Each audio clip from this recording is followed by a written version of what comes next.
Hey guys, it's me, Kay, and you have arrived at my weird little corner of the internet. Welcome. If you're new here, I am a part-time reseller on both Poshmark and eBay, and today I have 10 ways to find inventory for your online stores.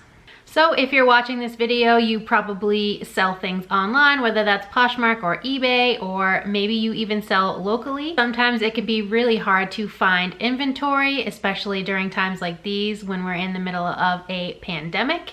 Or maybe your stores are just dry and so you need to find new ways to get inventory to sell. So this is where I come in, and I'm going to give you my 10 places that I go to look for inventory to sell online. Number 1. Shop your own home. I can't even tell you how many times I have come across things, whether it's from my daughter just going through her old toys she doesn't play with anymore, or just things that I find around the house that I'm not using anymore, and I could easily sell those online. So instead of donating it to the Goodwill or Savers where they're gonna sell it, make money off of it, and someone else will buy it, or I could just make it myself. So this could be anything. It could be toys, books. Books is a really great category to sell, especially if you're selling on Amazon, which I don't. It kind of terrifies me, but they do well there. DVDs, you can sell home decor. You can sell that on Poshmark now if you didn't know. It's not just clothing. Candles, beauty products, that's another great category to sell. The possibilities are absolutely endless, and you can find them right in your own home that you're not using. Number 2 is the most obvious one, thrift stores, Goodwill, Savers, Salvation Army. It's a great place to find inventory, hopefully on the cheap, depending on where you live. Here in Rhode Island or New England, it's a little bit pricey, but you can find good deals, especially on a sale day. With thrift stores, I like to go early when they first open, or sometimes I go during the week after work since I work full-time, but definitely during the day is when most people are at work. So you're gonna find mostly resellers in the store, or like older retired folks who are shopping for themselves.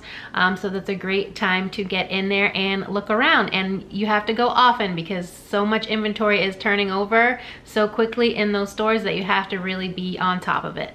Number 3, yard sales and estate sales. Here in New England, we have a very short season for yard sales during the summer months, and I love to go to them.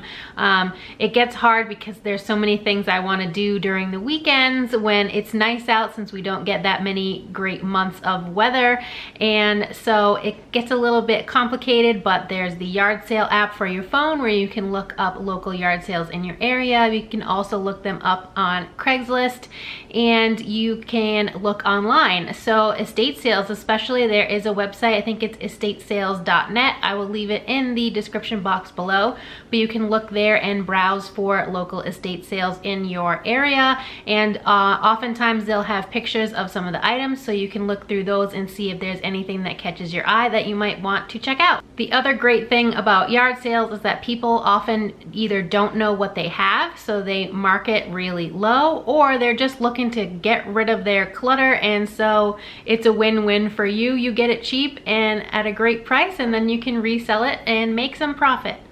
Okay, number 4 is going to be your local apps. So Facebook Marketplace, Craigslist, Kijiji if you're in Canada, which is the Craigslist equivalent.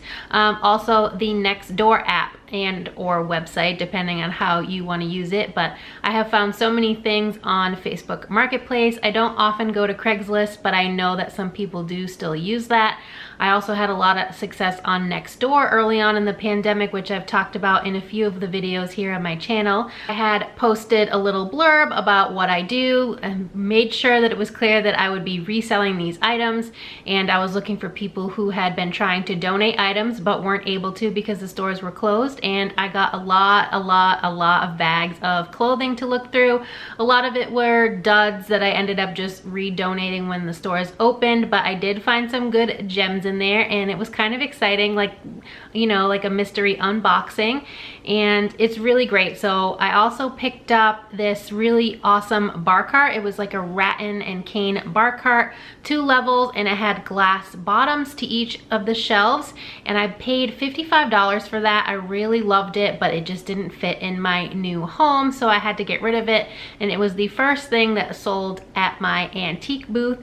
It sold for $135. So even though I had paid up for it because I expected to use it for personal use, I did still make a great profit. So there's definitely money to be found on those local apps. Number 5, speaking of antique booths, antique malls, while the prices there are usually a little bit higher because the vendors typically know what they have, it's still a great place to source for inventory. I have found a couple things there that I have purchased and then resold on my own. I've also had other vendors come into my booth, buy one of my items, and then resell it in their own booth.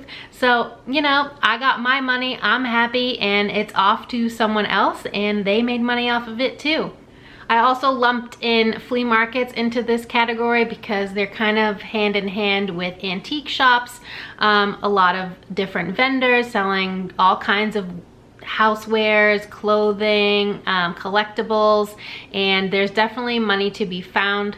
Some people just want to get rid of stuff, or they maybe found it at a low price, or maybe they had no cost and so they don't care how much they get for it. They just want it gone, and it's a great time to swoop in and get yourself an amazing deal. Number 6 is a little bit of a controversial one for some people. So it is other people's trash might be your treasure. So recently I decided that on the night before trash pickup in my local neighborhood, I was going to go around in my car and see if anybody had left anything out that I could maybe use to resell. Some people don't like it. It's just like a hot button topic, and I enjoy it. I have stopped on the side of the road many a time and picked up furniture or something small. I just recently picked up a wicker basket that I put up in my booth, and it can be a great way to find stuff that people just are tossing out in the trash. I mean, there's no harm, no foul. You're not hurting anybody by picking up their trash. I'm not telling you to go dumpster diving, though I know some people do really well at dumpster diving, but I don't personally do that. I would feel really awkward just jumping into a dumpster and trying to find stuff, but that's just a me problem, not a you problem. So if you're comfortable with that, go for it. But I think it's awesome to just go around and collect things people are gonna just put in a landfill and repurpose them. Number 7 is friends and family. I have gotten so much support from my friends, not really my family, because honestly I don't talk to them that much except for a rare few, but I have had family members help me out as well.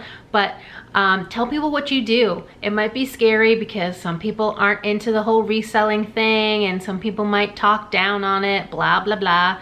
But you will get those rare few that are willing to help you out. I just had a pickup a couple months ago when I had first opened my booth.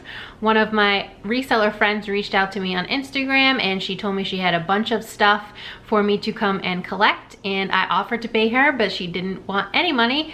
And hey, I helped her clean out her place as she was moving, and I got some free stuff to sell in my booth, and it's done really well for me.